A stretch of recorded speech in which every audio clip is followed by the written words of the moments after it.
Now over to Decision 2024, the presidential race shaping up to be the tale of two very different campaigns. President Biden has been hitting the campaign trail to promote his policies and remind voters how he differs from his rival, former President Donald Trump. But Trump has been off the trail and instead sitting in a New York City courtroom this week for his hush money trial.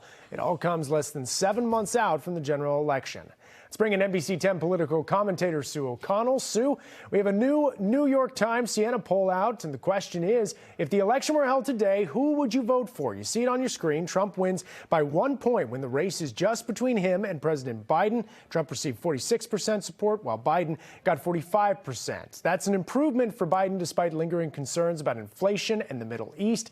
What's been working for the president lately in your mind? Well, a number of things. Certainly the slate of final candidates is set with Biden and Trump as the major party candidates. So people are actually paying attention now because it's coming up.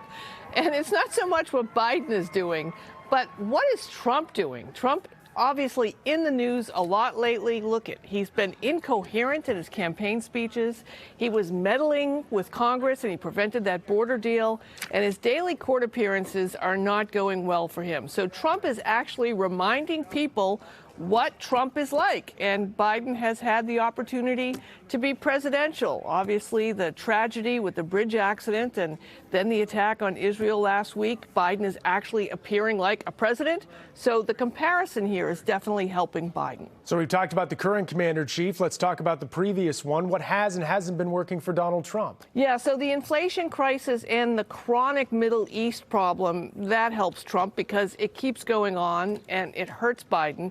And Trump's continuing cries of victimhood, that actually help him too. That helps him with his base and it helps him fundraise. But Trump has done absolutely nothing to reach out to those Nikki Haley voters, especially the ones who said they wouldn't vote for him, or to any general election voters who may not have been paying attention yet or haven't made up their mind. So in other words, it may be for Trump he has no place to grow. All right, let's move down Pennsylvania Avenue now to the Capitol and talk about the Senate impeachment trial of Homeland Security Secretary Alejandro Mayorkas is over just hours after it started. We know that. Senators just voted to dismiss those charges. House Republicans brought articles of impeachment against him due to the border crisis. And for his part, Mayorkas says only Congress can be the one to fix the border. So in your mind, is he right? Yes.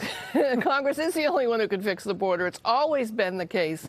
And the failures at the border and of our entire broken immigration system are the fault of Congress. For decades, under many presidents and parties, Republicans, Democrats, it's all their fault. And as long as lawmakers of all the parties continue to use the border as a political talking point rather than actually coming up with solutions to fix the problem, the crisis will continue, Matt. Sue O'Connell with Insight as always. Thanks so much. You're welcome.